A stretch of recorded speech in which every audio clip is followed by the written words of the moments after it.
Hey everyone, I'm back. All right, yeah, so I had a week off. I was on vacation because we needed it and we were spending time with family in Wisconsin, but I'm back now. So I want to do a live video here. And before I get started talking about the topic, I do want to share this with my group. Give me one moment. All right, I just want to double check that it did. And then we can start. All right, I think it worked.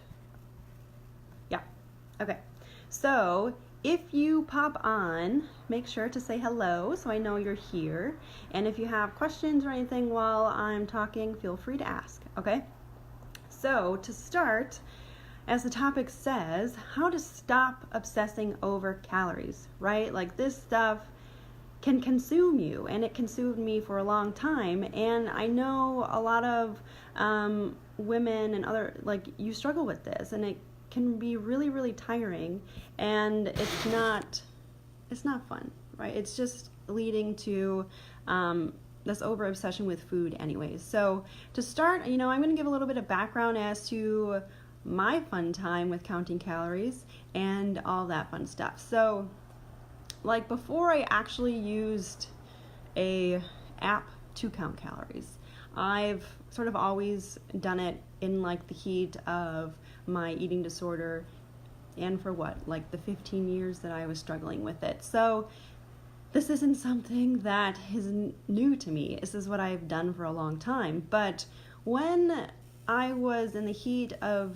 doing CrossFit, that's when my FitnessPal came into play, because I wasn't getting where I wanted to be in CrossFit, and I was assuming it was coming from the fact that I probably wasn't eating as much, or eating enough. So I innocently started and used the MyFitnessPal, and that only led to a horrible time. It really did. And I initially wanted to see how much I was eating, right? I wanted to see if I was having enough calories or whatnot. So it innocently started with it, but I knew, that's the thing, I knew what my tendencies were, and I knew this was probably not a good idea, and it ended up not being a good idea.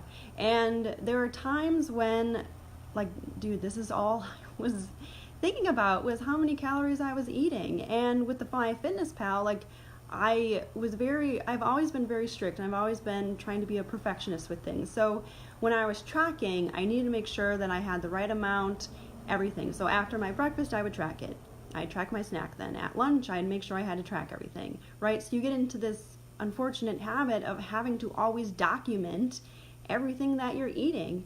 And for the longest time, then you also can play tricks on yourself, and you can try and maybe not document everything that you ate, because then it might not look as bad to you. So you get into this mindset of having to get this certain amount of calories, and if for some reason you go over that, like, that day is screwed, and you almost will go into either restricting more or then compensating the next day. Or if, like for me, it was more that I needed each meal, I would reach a certain amount of calories, and if for some reason I was over that amount, then I would then restrict or compensate for the next meal or snack. And that is how it went for a long time. And I remember one day, it was like when I knew that, dude, this is not a good idea.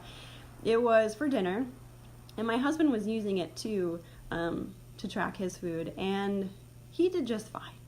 He didn't get obsessed over it or anything. So I was like, if he can do it, I can do it. And we were at dinner, we were getting everything ready. We had a scale, right? So I was measuring all of our food, and we almost got in a fight over it, because I'm like, dude, I need the scale. I need to make sure that I'm having the right amount of food before I can eat. And I was always on edge because I was always hungry. So I always get hangry, right? And if I'm hangry and then I'm trying to like measure all my freaking food, like that just is a recipe for disaster. And it was, and we got in a fight over this. And I'm like, oh my gosh, this is not good. I can't keep doing this. Like, this was just a never-ending cycle of having this obsession with food just constantly thrown in my face, because I had to keep documenting everything or tracking all of the food I was eating. So I stopped it, and I thought, you know what, if I stop it, I just won't do it, right? I got rid of it. It was nerve-wracking. I didn't want to, because that was my method of controlling, and that was my way of controlling what I should be eating, and everything. So I got rid of it, and then I went back to what I used to do, and I tracked everything in my head, right? So all the calories that I was doing, I would have to be doing the math in my head. Or once I started to not maybe do the math, then I was compartmentalizing the foods, and I was doing different food groups, like breaking up into the carbs, fats, proteins, and everything like that, and doing it that way. So I was still in that mindset that I had to do certain things in order for, you know, my body to be perfect, in order to not gain weight, in order to do all of this certain things. So in general, the calorie counting is only going to hinder you in trying to break free of this obsession with food and with calories, because it's going to keep it in your line of sight until you get rid of it. All right, so I wanted to go over the tips that you can start really doing today to stop this, because this is only going to make everything worse, and it's only going to keep this sort of obsession with food always on your shoulder, and it's always going to be there unless you can get rid of some of these things. So the first tip, the very important tip, which is usually the hardest to do, is get rid of any tracking app you're using.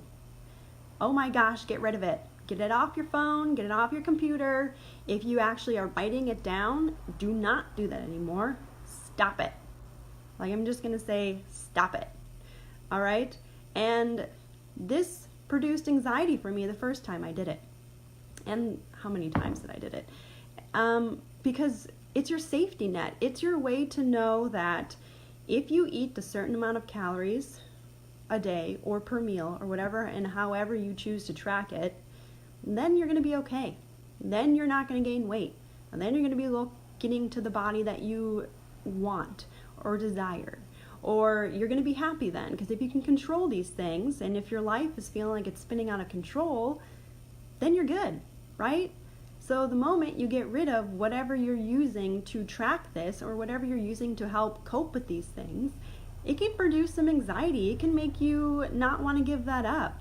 But then you're stuck in this cycle that you hate as well. So you have to be able to make these choices and decisions, to get vulnerable, to get a little bit scared over these things, and to just get rid of that safety net, get rid of that security blanket, or else you're going to be stuck in this forever, and you're not going to be getting to where you want to go. So like I said, number one, get rid of any tracking device known to mankind for this thing. And for me, it was the MyFitnessPal, but there's a lot of different ones out there.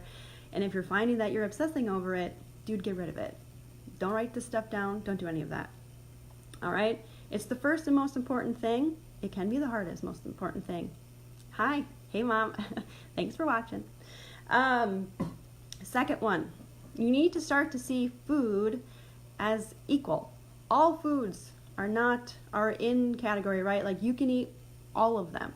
You need to stop seeing foods in different compartments. And like I said before, when I got rid of the tracking and I wasn't ready to fully let go, that's when I started to look at foods as carbs, fats, proteins.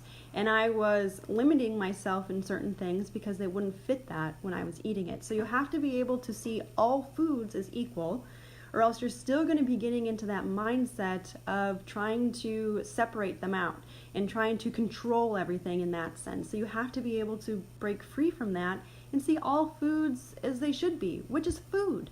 There isn't a number to food, anything like that. You have to be able to get the numbers out of there. You have to be getting away from any emotional attachment. You have to be getting away from all of that in order to be able to see food as how it is, which is food, right? Though you don't want to be able to see it as good food versus bad food, healthy food versus unhealthy food, junk food versus not junk food, clean eating, all that fun stuff, right? You don't want to be seeing it as the paleo diet, the keto diet, the vegan, vegetarian, whatever. Food is food, and you have to be able to see it like that, because then you won't have that attachment with it any longer, and then you won't have to be stuck with this obsession over the calories of the different foods that you're eating. All right, that's step 2. Third one, once you can get rid of the tracking, once you can get rid of having to see foods as different, so to speak, you then can start to listen to what your body is actually wanting to eat. Because your body has been trying to tell you this forever, but you are not listening. You're saying, screw you, I don't care what you want. That's not what I should be eating, right? I shouldn't be eating those foods. So then you start to not pay attention to those body cues and what you're actually hungry for. And then you find that you either start binging on things, or you overeat on things, or you have this emotional attachment, you start to emotionally eat on things. And instead, say for like a morning, you know what, I went to the grocery store, this has happened to me once, I went to the grocery store, I was in this mindset, yeah, I should probably just eat fruit today for breakfast, and I had to get it because I didn't have it any at home. I walked past where the donuts were, and I was like, oh, a donut actually sounds pretty good right now. I could eat a donut. And then I ate a donut, and then I was fine. I didn't have 2 donuts. I didn't have a half a dozen of donuts. I didn't not eat a donut and then continue to think about all of the donuts that I really want, and then later binge on something that would be unhealthy, and then I feel like crap after. So once you start to listen to what your body is actually wanting and eat these things, you find that you stop obsessing over it. You stop constantly thinking about all the things that you shouldn't eat or you wish you could eat, but you can't, because you have to be really firm with yourself. You have to be strict with yourself, because if you're not, you're going to gain weight, you're going to get fat, you're not going to fit into the clothes, your life is going to go to ruins, you're going to just lose it, right? So you have to be able to start listening to what you're eating, and you're going to be finding some fun things about what you're actually interested in. And it might take some time. It might seem weird to you at first because you've been sort of suppressing some of these food cues that you've wanted to for a long time because they didn't fit what you thought it should. And then you find that you won't have to eat maybe as much of these things because you're actually paying attention to what your body is wanting, and you lose this obsession with food because you're not constantly thinking about it, right? Like, our end goal is to lose this obsession so you don't have it consuming you 24/7. So you aren't going to bed thinking about all the food that you're going to be eating and almost planning it out in your mind of what you should be eating. You aren't going to bed trying to track all of the calories that you're going to be consuming the next day and doing all that fun math and not actually sleeping, because that's when you're thinking about it. And you won't be obsessed with thinking about it on a daily basis. You aren't going to be like, okay, so this is what I'm going to have for breakfast, and for some reason it goes over the allowed calories I'm allowing myself to eat, and then I'm going to have to restrict my snack. But then, I know I get hungry at this certain amount of time, like maybe only an hour or two after. So if I don't eat that, like, I'm going to be super hungry for lunch, but I have to be firm with myself. I can't eat that snack because I have to make sure I get the right calories for lunch. And then if for some reason I'm super hungry at lunch because I've been restricting on and doing calorie counting at that time, like, I'm probably going to binge at that point, or still restrict, because you know what? I can do this.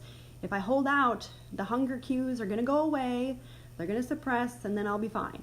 And then you get to lunch or dinner and you're like, holy crap, I could eat a massive amount of food because I just restricted everything in the beginning of the day, and then you just gorge. Like, you eat all of this food because you've been hungry the entire day, and your body's like, dude, feed me because I'm gonna lose it.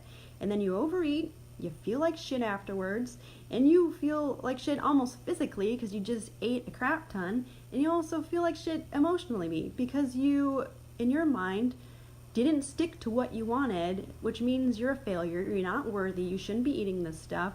And then you go to bed just pissed off and sad because you just had this whole crappy day of all of this, right? Like, even going through all of that is like emotionally draining. And this is what I did for almost like 15 years. Like, this shit sucks. And that's why this stuff is so important. And it can be a hard thing to really get rid of or to let go of, but it is so important. And you really have to be ready. You really have to be ready to the point where you have to break free of it. You have to be okay with feeling a little bit emotional, feeling vulnerable, knowing that it's going to be scary. But trust me, You can do it, and it is so necessary to be able to do it. So, let's recap on some of these steps, and I'll tell you about the last one. The first one, get rid of all food tracking apps, devices, whatever you're using to track it. Get rid of it. All right?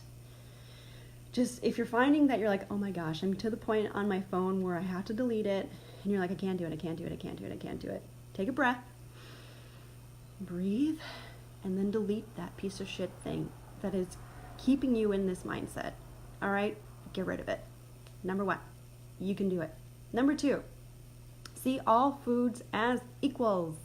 All right? When you get rid of this tracking component, and you can start to then see all food as equal, and you aren't trying to compartmentalize, and you aren't trying to separate out into different food groups that you should eat, you shouldn't eat, you should allow, you shouldn't allow, all that fun stuff, then you're 2 steps in the right direction, okay? It can be hard, but it can be done. And then you can start, number 3, listening to your cues, listening to what your body is actually wanting to eat.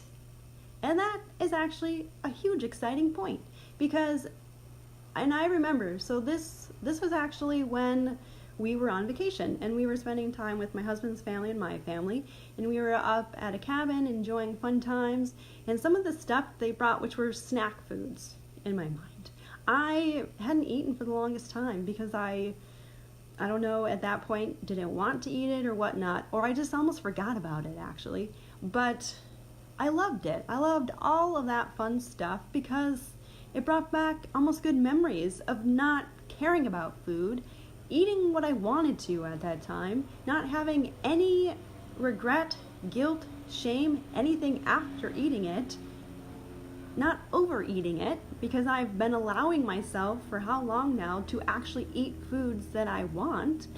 It was amazing. Oh my gosh, it was awesome. And you can do this too, and I so want this for you as well. All right? Which leads me to the 4th step that you can start today if you choose to, is ask for help. Get support, right? This isn't something that you should have to do alone because it is scary. It is vulnerable. It's going to make you get to places that you've been trying to suppress for how long now with the food. But it is so necessary to do, trust me. And this is what I do. I help women stop this obsession with food, stop this obsession with counting calories, stop this obsession with over-exercising, so they don't have to worry about that, and they can actually start to love themselves, to feel confident, to want to kick ass at life and do the things that they want to do, and they can't right now because food is taking over. All right, this is what I help you with, and I am here for you. Trust me. This is, I wish I could go into the office, but I don't. And then cats come into play and whatnot. But this is Nala, in case you're wondering.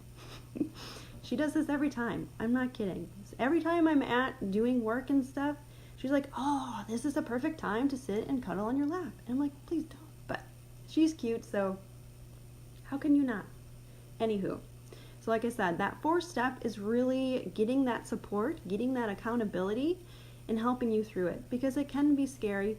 If you've dealt with this as long as I had, like 15 years, letting go of something that has been so ingrained in you, and what you think is true, and what you think you have to do in order to be a good person, be happy, keep the weight off, lose weight, any of that, it's going to be hard to let go of it.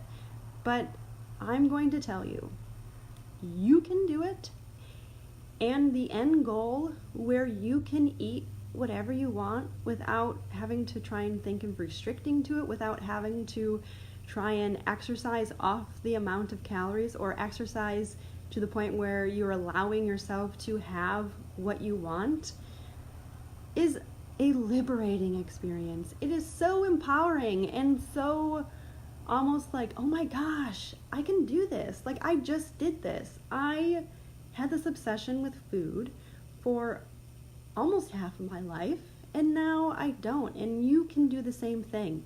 And that is what I want. That is what I want for you, because I know what hell feels like. I know what it's like when all of this consumes you and takes over. And it's not fun. It's not necessary. Relationships get ruined. Yeah, you lose friendships. You start to just be completely isolated. If you have kids, your kids might even see what you're doing and start to pick up on these and start to show the same habits or symptoms that you've been having because they're trying to just imitate you. That's what they're trying to do. So you want to be able to stop this now. You don't want to have to live in this 1 second longer. All right? You can do it. So in below, if you have any questions and you're watching right now, please ask. I'll stay on for a little bit because Nala's here anyways. But in the comments below, I can add my schedule there, and you can always book a free call with me and see where you're getting stuck with this and see if, we can come up with a plan to really get you past this, because I don't want you doing this any longer. Trust me, I know you don't want to do it any longer. I don't want you doing it any longer. So I'll put it in the comments, and if you have questions or whatnot, you can always message me with them.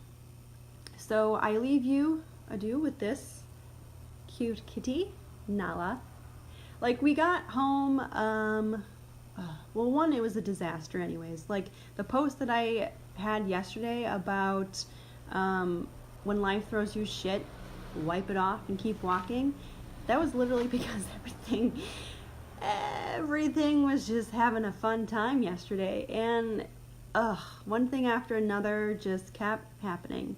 And I wanted to do this post also today because when life was sort of going out of control, or when I felt that stuff was not, and I wasn't in control of it, that was the first thing that I would turn to would be food. I would either restrict because I was pissed off at something, and my way of almost punishing it or trying to be in control or being stubborn about it would be to restrict. And then if I was hungry, like, well, if I'm hungry, I'm not going to eat, because that means that I can do something strong for myself, and I'm just not going to do it. So with what happened yesterday, that would have easily led me into old habits.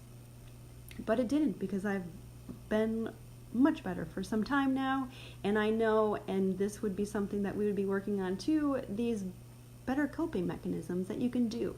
And if things are stressful and things happen, it's okay to feel pissed about it. It's okay to get upset about it. It's okay to be sad about it. You just have to be able to feel those, process it, and then move on, right? Bad stuff's gonna happen all the time. Life likes to throw curveballs, right? But we get to make and choose how we react to it. And we get to choose how we respond to these things.